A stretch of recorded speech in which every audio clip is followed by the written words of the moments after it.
Baiklah, perkenalkan nama saya Josman Effendi. Saya akan menjelaskan seputar tentang penyakit TB.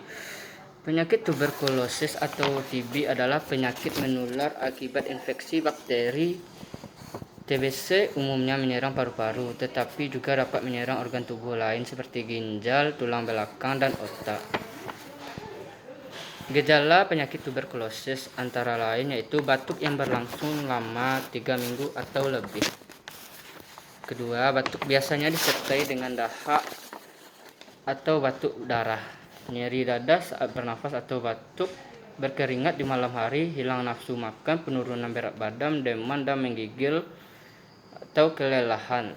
Selama menyerang paru-paru, TBC juga dapat menyerang selain paru-paru. Kondisi ini sering terjadi pada orang yang daya tahan tubuhnya lemah. Misalnya penderita AIDS.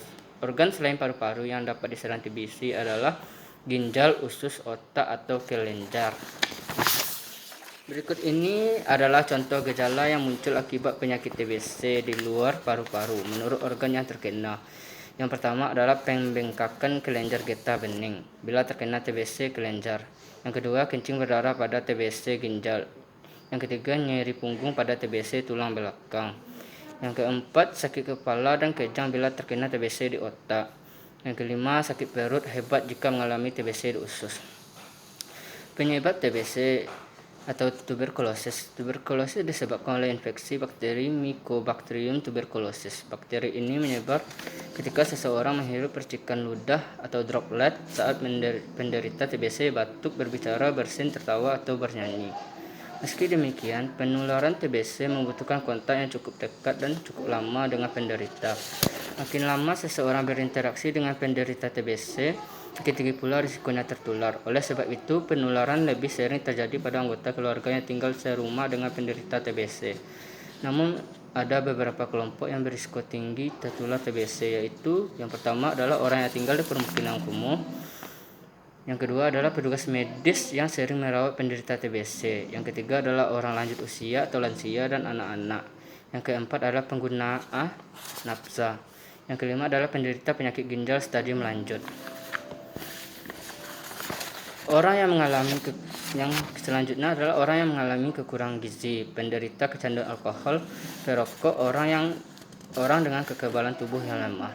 Misalnya penderita HIV atau AIDS, kanker, diabetes, orang yang menjalani transplantasi organ, orang yang sedang dalam terapi obat imunosupresif, misalnya penderita lupus, psoriasis, rheumatoid arthritis, atau penyakit Crohn.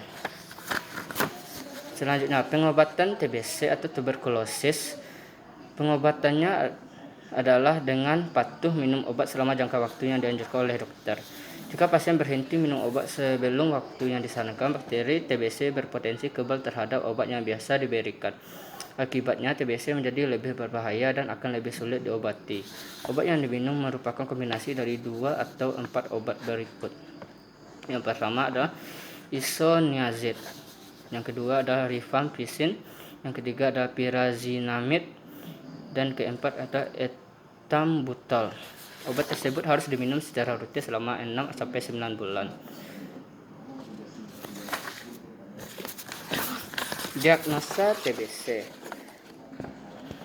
Untuk mendiagnosis TBC, dokter akan menanyakan keluhan dan penyakit yang pernah diderita. Setelah itu, dokter akan melakukan pemeriksaan fisik, terutama dengan mendengarkan suara napas di paru-paru menggunakan stetoskop. Jika pasien diduga mengalami TBC, dokter akan meminta pasien menjalani pemeriksaan dahak yang disebut pemeriksaan BTA.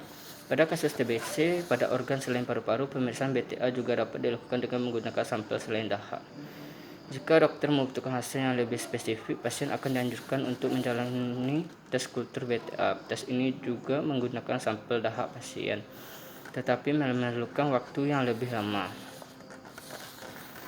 Pemeriksaan TBC lainnya untuk mendukung diagnosis yaitu tes kulit atau tuberculin skin test. Yang kedua adalah tes darah IGRA. Yang ketiga adalah bronkoskopi. Yang keempat adalah CT scan. Selanjutnya adalah komplikasi penyakit TBC. Yang pertama, kerusakan paru-paru permanen. Kerusakan permanen pada paru-paru dapat terjadi bila tuberkulosis tidak segera ditangani atau bila pengobatannya tidak dijalani dengan baik. Yang kedua adalah penyebaran tuberkulosis ke organ lain. TBC yang tidak ditangani dapat menyebar luas ke organ lain dan dapat menyebabkan komplikasi seperti nyeri dan patah tulang belakang, kerusakan sendi, meningitis, gangguan kelenjar getah bening, gangguan pada hati atau ginjal, serta penyakit jantung. Yang ketiga adalah kematian. TBC yang menyebar luas ke organ lain berisiko menyebabkan kematian. Pencegahan TBC. Upaya yang dapat dilakukan untuk mencegah dan menghindari penularan TBC antara lain adalah vaksinasi BCG.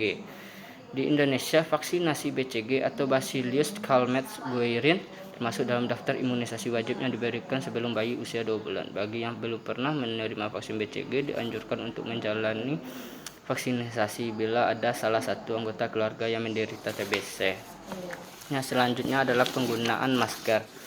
TBC juga dapat dicegah dengan menggunakan masker saat berada di tempat ramai atau ketika berinteraksi dengan penderita TBC. Perlu diingat hindari kontak dengan penderita TBC di ruangan tertutup yang bersirkulasi buruk.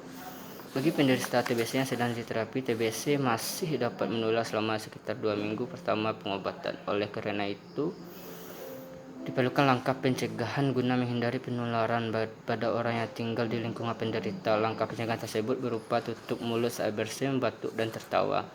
Yang kedua adalah jika menggunakan tisu untuk menutup mulut, buang tisu segera setelah digunakan. Yang ketiga adalah jangan membuang dahak atau meludah sembarangan.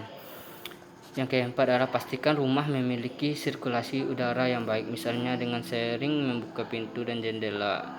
Yang kelima adalah jangan tidur sekamar dengan orang lain sampai dokter menyatakan TBC yang diderita telah sampai pada tahap tidak menular. Baiklah, hanya itu yang dapat saya sampaikan. Saya sudahi dengan Assalamualaikum warahmatullahi wabarakatuh.